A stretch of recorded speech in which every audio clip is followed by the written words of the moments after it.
Hello and welcome or welcome back. Today we are, I always say we, like if you guys are doing this with me, but I guess you're watching, so you're coming along for the ride. Anyways, I have a very extended physical TBR that I was really hoping to finish by the end of the month. However, there's literally only 30 days in the month, and I think I have like 28 to 30 books. So I thought it would be good if for the next 24 hours I could read as many of those as possible.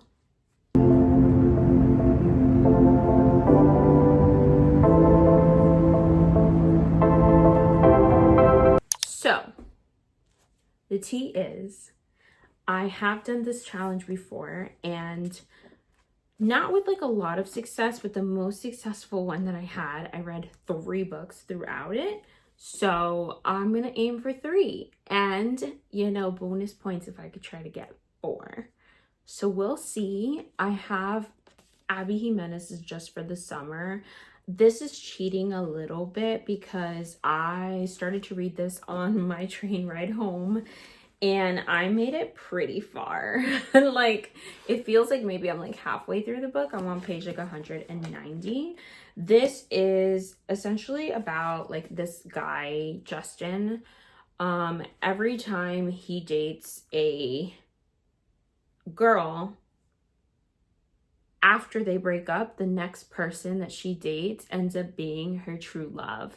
So he's kind of like cursed, as he jokes, because this is not a like fantasy or anything, but they do joke around that it's a curse.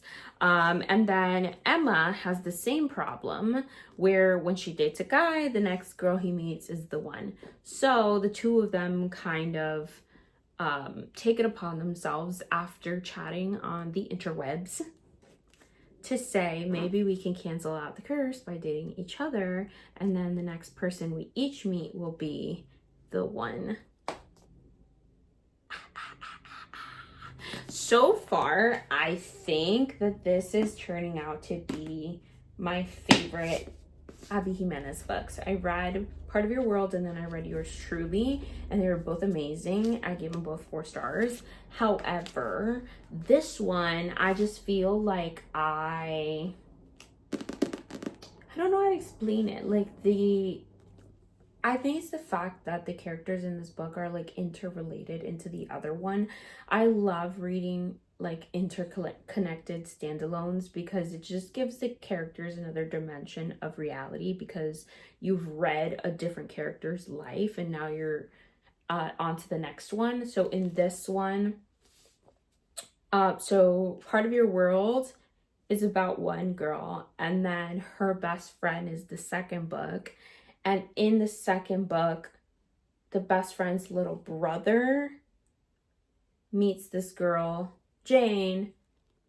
And then in this book, we are hearing about the brother and the girlfriend's friend is the main character in this one. So that was pretty complicated. I don't know if that made any sense, but it just feels like you can understand some of the side characters more because I've read their main story.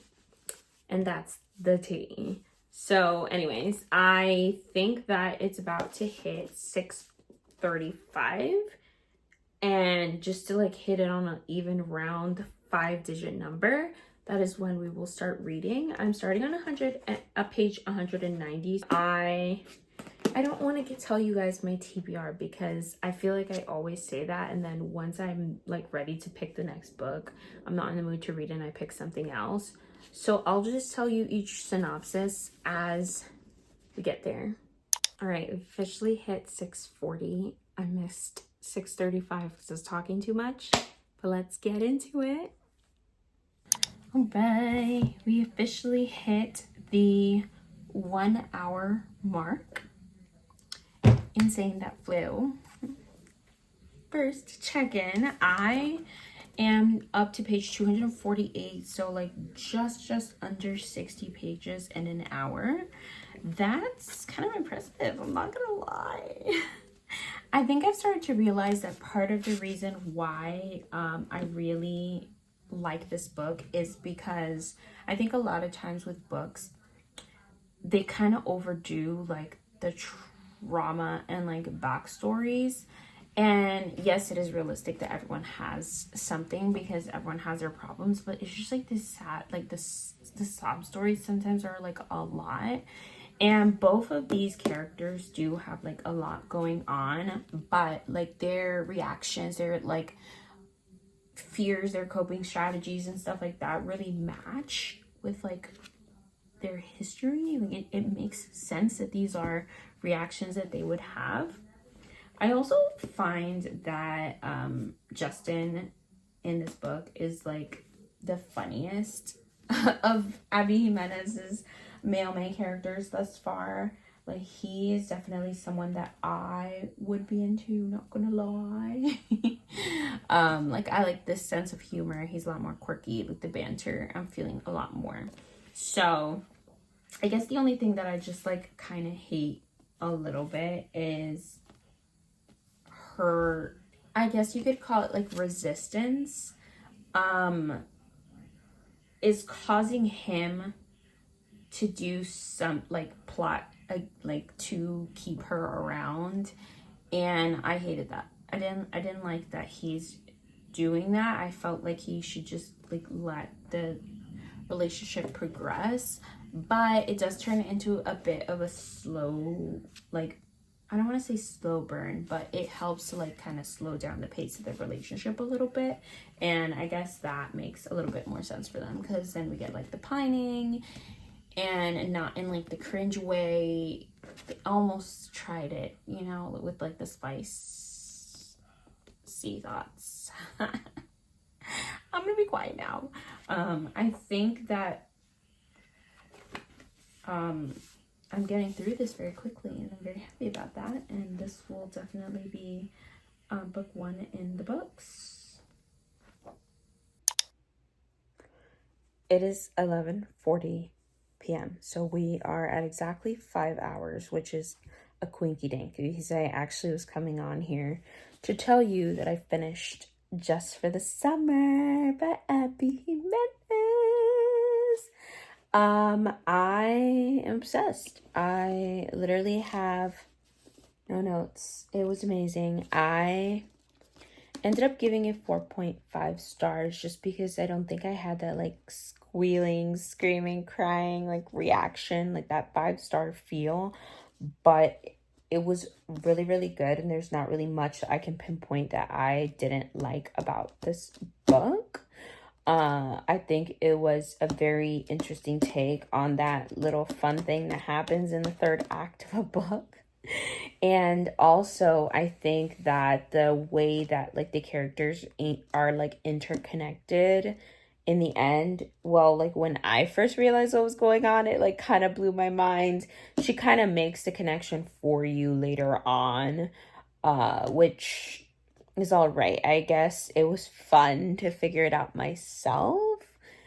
And it makes me sad because I think that maybe this is the last one, but hopefully not. Fingers crossed, because these characters and their lives and how they like connect and everything is honestly really fun. And I hope there's more. I'm definitely going to read anything that Abby Jimenez writes. She's going to go on my auto buy list for Shoresies. Actually, I should probably just go follow her on the interwebs so I get updates. But yeah, we'll add her along with my gal pals, Allie Hazelwood and Emily Henry and Christina Lauren.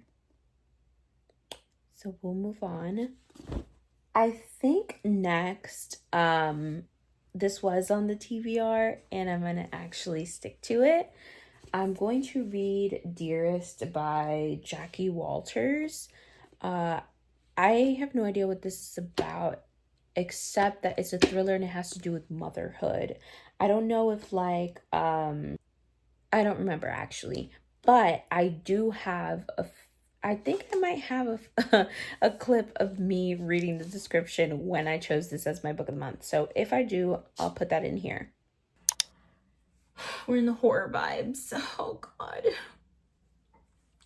It says it's a fast read and mama drama. So, okay, let's see. Voices on the baby monitor, animated toys, creepy crawlers, motherhood's hard, but has never been quite this horrifying. This cover is so freaky though. I don't like it. Oh my God. Okay, so I read the synopsis. It basically says that Flora is a newborn mom.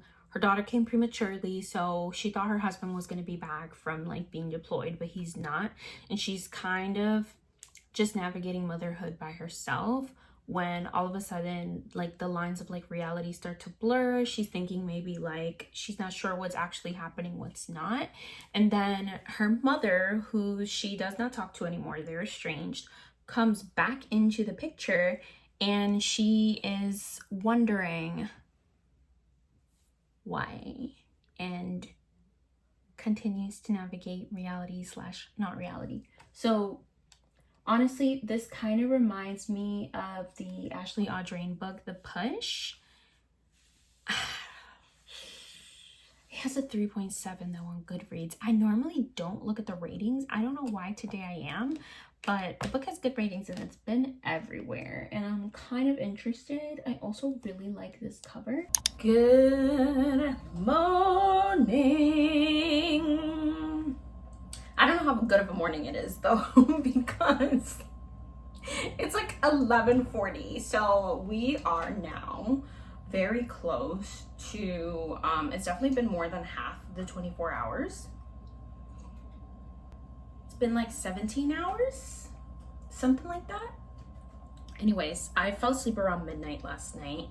I read like 4 chapters of Dearest, and then I woke up this morning around 5 a.m. and I was just so tired. I could not like get out of bed to like film. So I laid in bed and I wasn't in the mood to read Dearest, so I picked up a different book. And that book is The Girl with No Reflection by Keshi Chow. This book is so good. I like flew through it. I am currently on like chapter 22,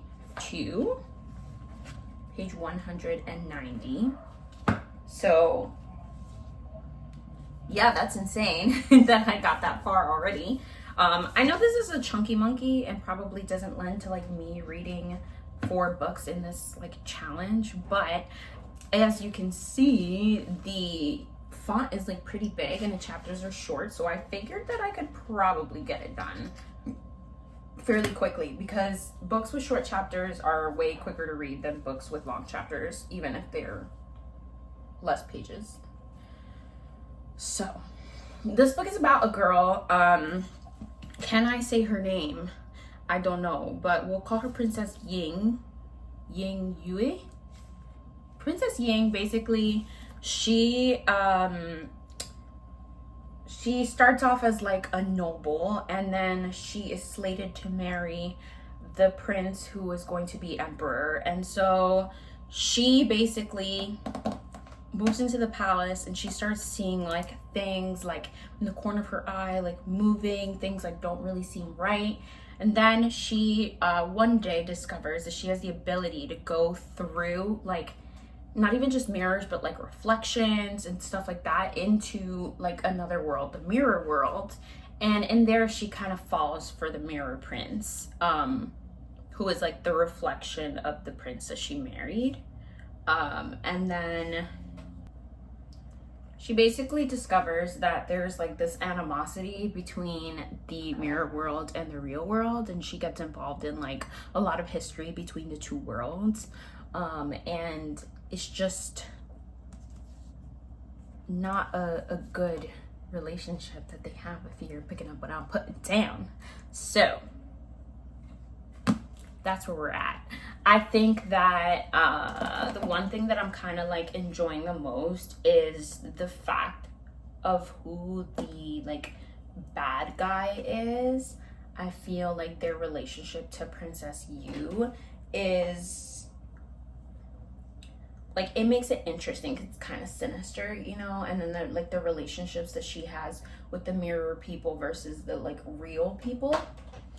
It's curious too though that like the prince, I don't like, does he have a name? We just call him the mirror prince and the prince, which is quite interesting. It gives him like this like very like detached feel. So hopefully we finish this soon because it looks like I'm like halfway, almost halfway through the book.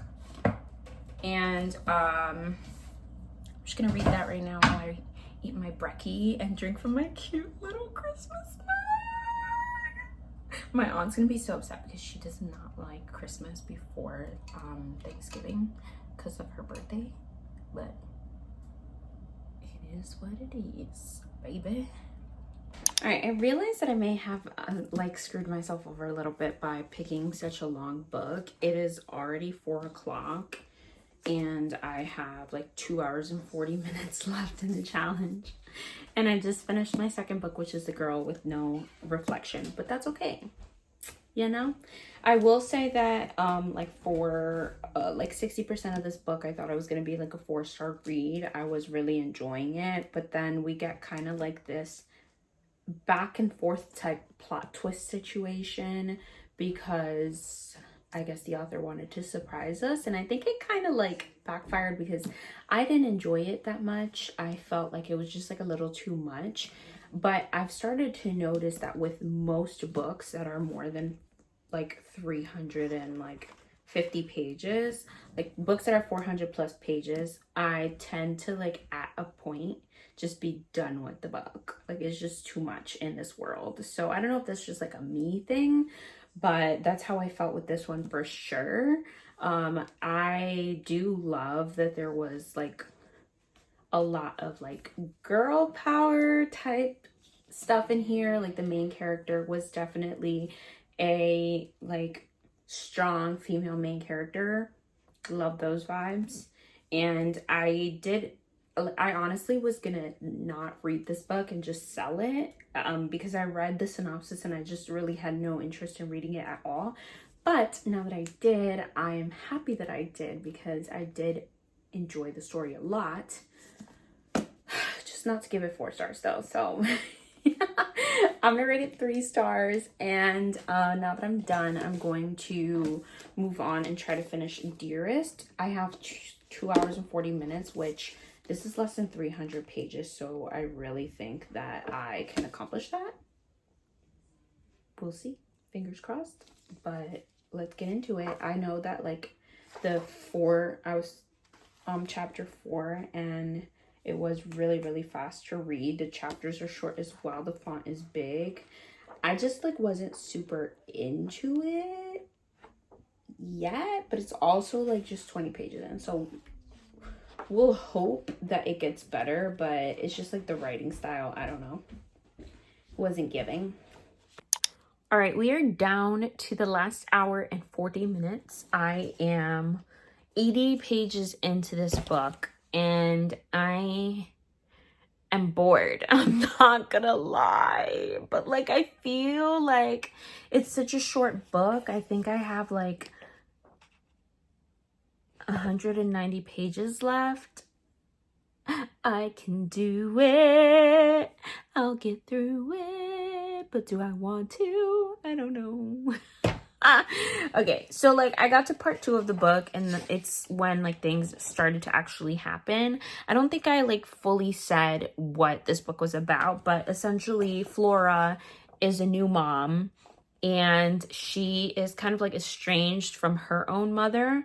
But in like the difficulty of being a new mom, she decides to like reach out to her and like rekindle their relationship. So her mom shows up to help her with this baby because her husband is like overseas.